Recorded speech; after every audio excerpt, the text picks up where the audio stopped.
This is Dr. Bill Corter. In my first presentation, I discussed the death of a suicide death of a very close friend. With this second video, I wanted to share another friend's story because I think it's very representative of what happens to so many of us. This other individual was probably one of the smartest and best physicians I've ever worked with. When I was a medical intern, he was my co-intern and really helped me survive through a tough year.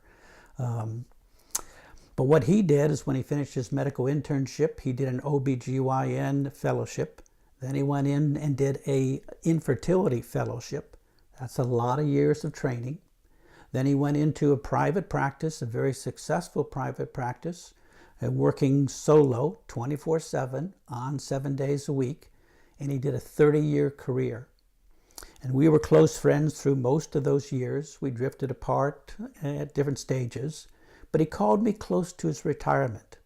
And I think what he experienced is he looked one day in the mirror as he was approaching his last days of work and realized the following.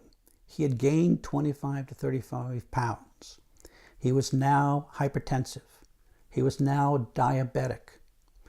He had just received a diagnosis of prostate cancer. He was already scheduled for 50-some radiation treatments.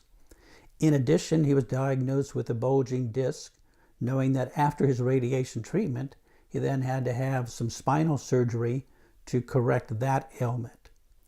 So the key message there is that over the course of this conveyor belt of a career, he was so focused on success and achievement that he lost sight of the other factors in life. He lost sight of his physical health. He went through 2 marriages. He had decreased time with the family and the children. He had decreased time for vacations. He had decreased time for personal pursuits. And I think at the end, there was a lot of regret of the things that he had missed and sacrificed. And even though he was 60, close to his retirement, I think the key factor that I wanted to highlight is that his situation can apply to someone in their 20s, 30s, 40s, 50s, or 60s. All of us, when we step on the conveyor belt of a career, we tend to get lost and lose sight of the rest of our life. And we lose sight of too much of the rest of our life. And I think some of that is societal. We have such a pressure in this country to be successful, to be achievement-oriented. And I think we lose the sight that what we all really need, most of all, is balance in our life.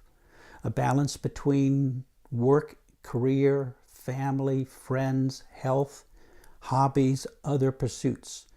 There's a quote that I've heard before that 3 things can clog the human spirit. And the 3 things are lack of balance, negativity, and becoming judgmental. And from my experience in seeing multiple patients at different ages is that when you lose balance, that's when you become negative.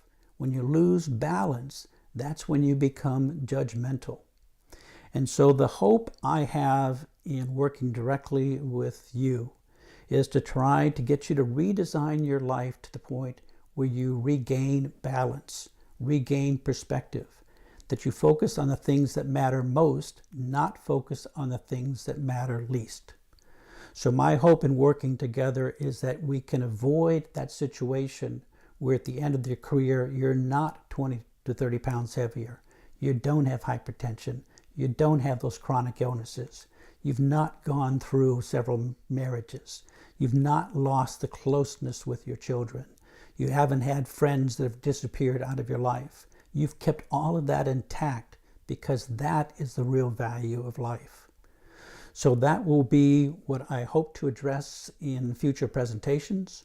I think you'll find that if you visit my website, that you'll find that material in my website. And I think you'll also find that material in my blogs and in our conversations. So if you find that this is helpful, I hope that you subscribe to these presentations. I hope that you do visit the website and read some of the blogs and see if you can't rebalance your life. If you can, that would certainly be fantastic to me personally, hopefully fantastic to you. I appreciate the effort that we're embarking on. I appreciate your time. I wish you the very, very best. I look forward and hope I can catch you again. And thank you very much for listening, and thanks.